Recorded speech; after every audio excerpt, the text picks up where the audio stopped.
মানুষের ভালোবাসা পাওয়া অত্যন্ত দুষ্কর।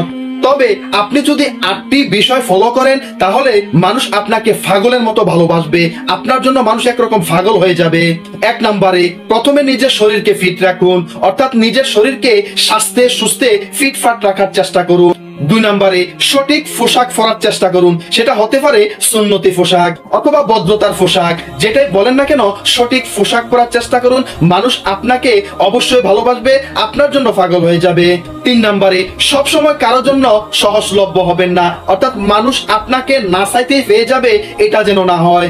এখানে নিজেকে আত্মহংকার হিসাবে বলছি না, কারণ এখানে নিজের আত্মমর্যাদা রেখে চলাচলের জন্য বলছি। নিজেকে কারো কাছে অতটা সহজ করে নিবেন না, নিজের আত্মমর্যাদা এবং ইজ্জত বজায় রেখে মানুষের সাথে চলাচল করবেন।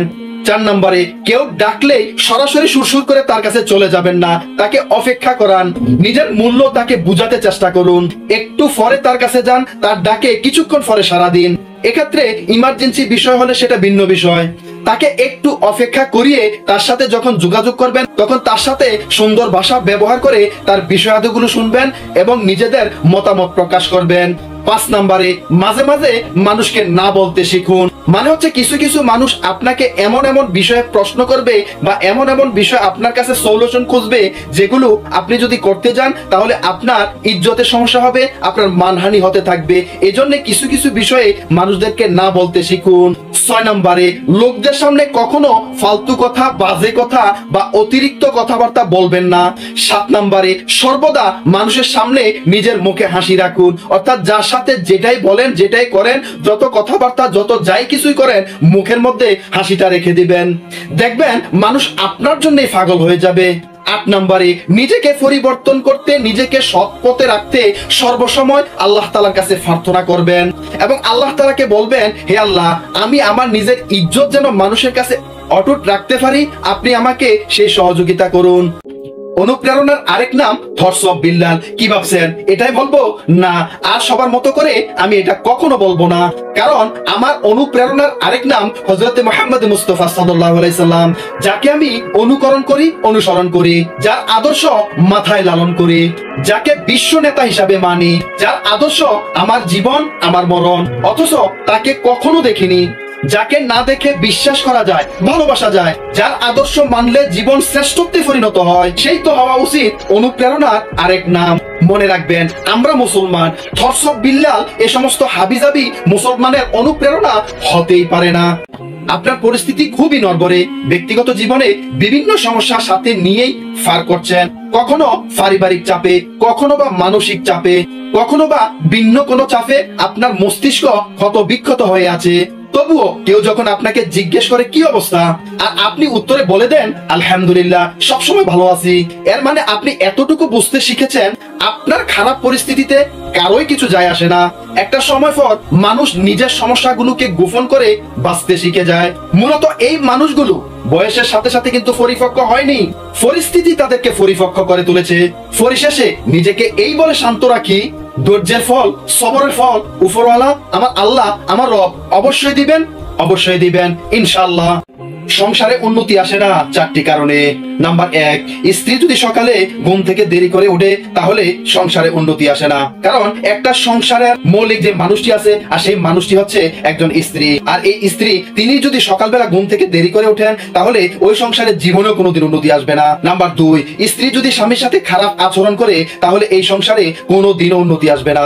আমাদের মাঝে এমন এমন স্ত্রী আছেন যারা স্বামীর সাথে তুই-তুকারি করে এবং স্বামীর সাথে খারাপ খারাপ আচরণ করে, যার কারণে যদি এগুলো চলতে থাকে, স্বামীর সাথে খারাপ আচরণ হয়, তাহলে সংসারে কোনো দিনও উন্নতি আসবে না। নাম্বার 3, স্ত্রী যদি স্বামীর পরিবারকে নিজের পরিবার মনে না করে তাহলে ওই স্ত্রী সংসারে বা ওই স্বামীর সংসারে কোনো দিনও উন্নতি আসবে না।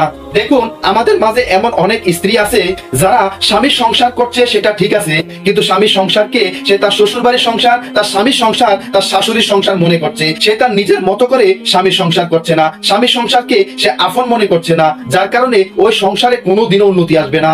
নাম্বার 4, স্ত্রী যদি স্বামীর কথা মতো না চলে ওই সংসারে কোনো দিনও উন্নতি আসবে না। আজকাল আমাদের মাঝে স্ত্রীরা স্বামীর কথা শুনতে চায় না, স্বামীর বাধ্য থাকতেই চায় না, স্বামীর অবাধ্য হয়ে তারা চলাচল করে। আর যদি এরকমটি চলতে থাকে তাহলে ওই সংসারে, ওই স্বামীর সংসারে, ওই স্ত্রীর সংসারে কোনো দিনও উন্নতি আসবে না। জীবনটা অনেক ছোট, কিন্তু আমরা মানব সমাজের মানুষগুলো তা বোঝার ক্ষমতা রাখি না। আপনি আপনার জীবনে যার কাছে অনেক কিছু আশা করবেন, ঠিক সেই মানুষগুলোই আপনার সাথে বিশ্বাসঘাতকতা করবে। আপনি যতই তাদেরকে নিজের ভাবেন না কেন, তারা কোনোদিনও আপনার এই উপলব্ধিকে সম্মান করবে না। জীবনে কাউকে বিশ্বাস করতে যাবেন না, অতিরিক্ত বিশ্বাস কাউকে কখনো করা উচিত না, কারণ আপনার এই বিশ্বাস করাটাকে তারা একমাত্র হাতিয়ার হিসেবে আপনার বিরুদ্ধে ব্যবহার করবে।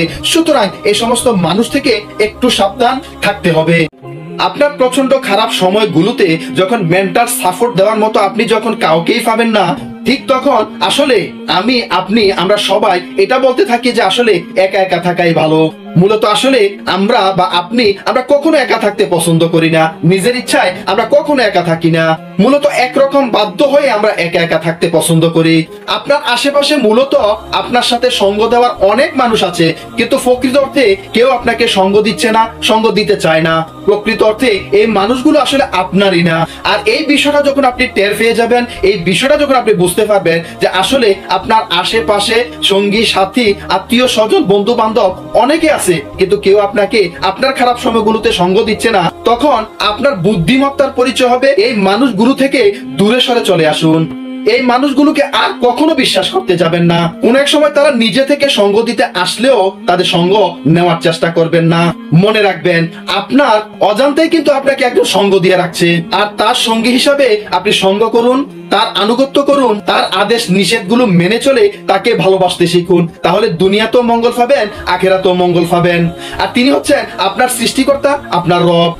ইদানিং সময়ে এসে একটু বেশি হতাশার মধ্যে আছেন, একটু বেশি একাকিত্ব বোধ করতেছেন, আপনার পাশের মানুষগুলো আপনার পাশে আর নেই। মনে রাখবেন, আল্লাহ তাআলা বলেছেন, তুমি আমাকে ওই সময় পাশে পাবে যখন তোমার পাশে কাউকেই পাবে না।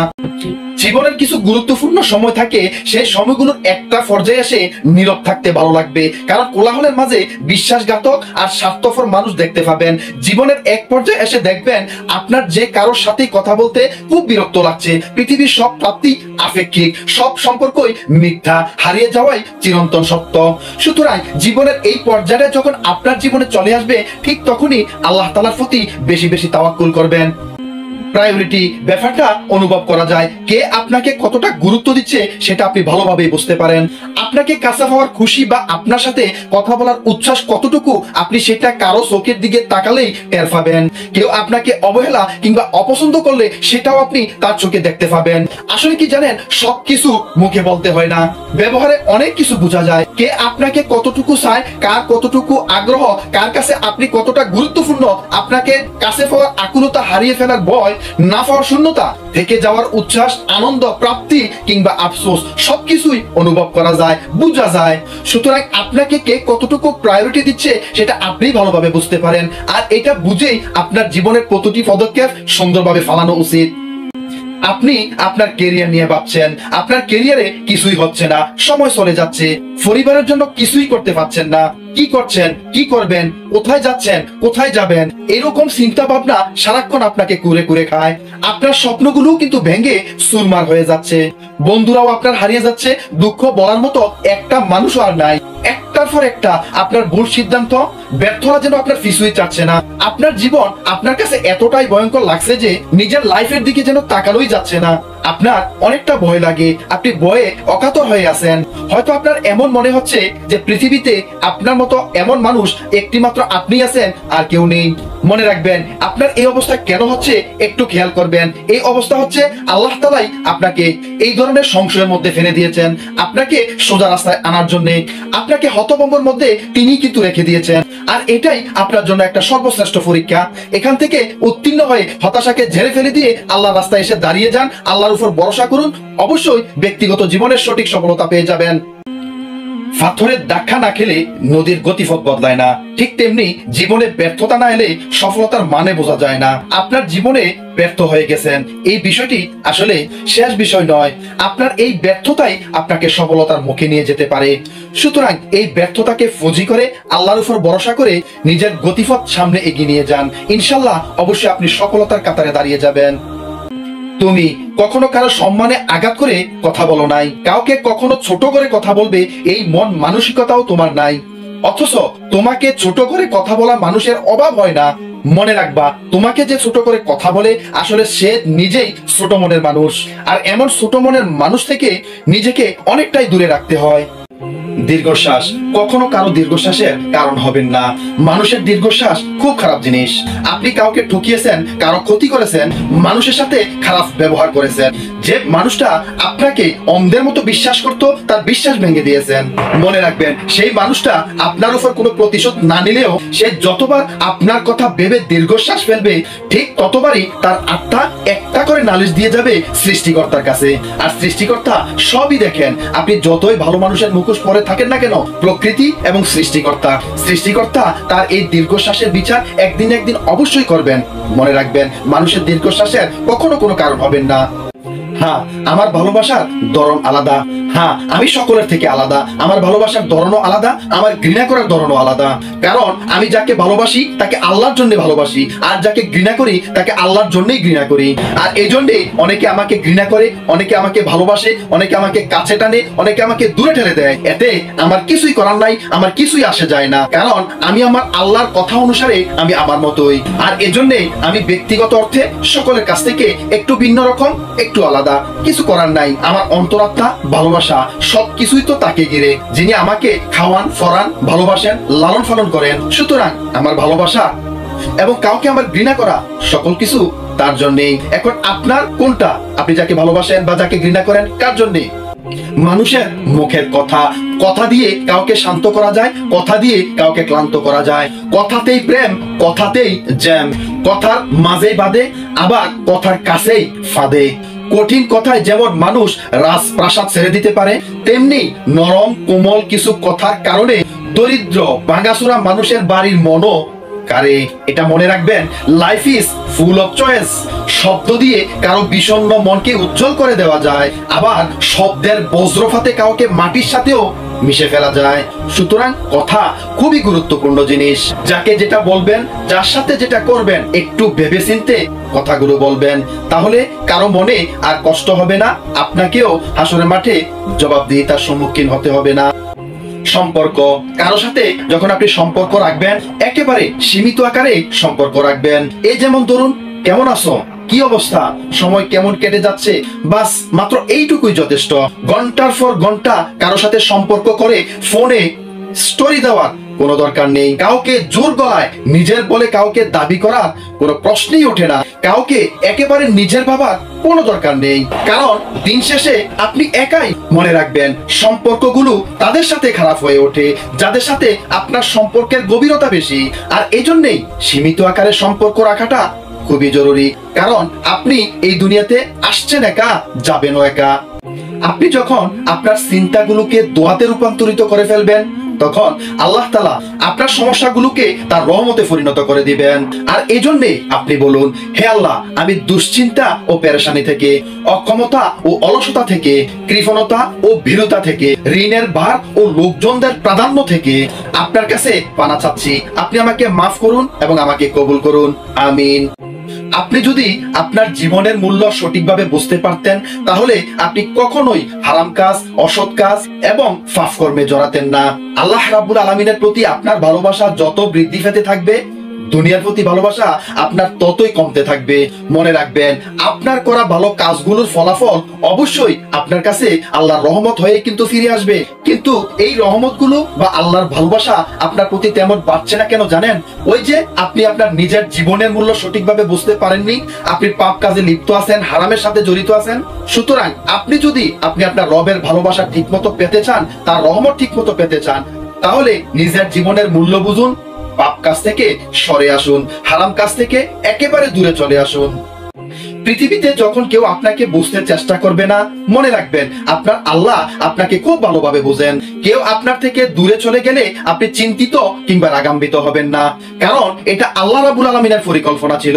আল্লাহ রাব্বুল আলামিন পরিকল্পনা করে যে লোক আপনাকে বুঝতে চেষ্টা করে না, সেই লোককে আপনার কাছ থেকে দূরে সরিয়ে দেন। কেন দূরে সরিয়ে দেন জানেন? আর সেই লোকই বা আপনাকে কেন বুঝতে পারে না সেটা জানেন? সেটা হচ্ছে সেই লোককে আপনি খুব বেশি ভয় পাবেন, যেমন করে আপনি আল্লাহকে ভয় পান। আপনি আল্লাহকে ভয় পাবেন সেটা ঠিক আছে, কিন্তু আপনি সেই লোককে কেন ভয় পাবেন এটা প্রশ্ন আসতে পারে। আর এটার উত্তর হচ্ছে, আপনি যখন আল্লাহ তাআলাকে ভয় পান, ওই লোক কিন্তু আল্লাহ তাআলাকে মোটেই ভয় পায় না। আর এই জন্যই এই লোককে আল্লাহ তাআলা আপনার থেকে দূরে সরে দিয়েছেন। এই জন্যে আপনি বলুন আলহামদুলিল্লাহ।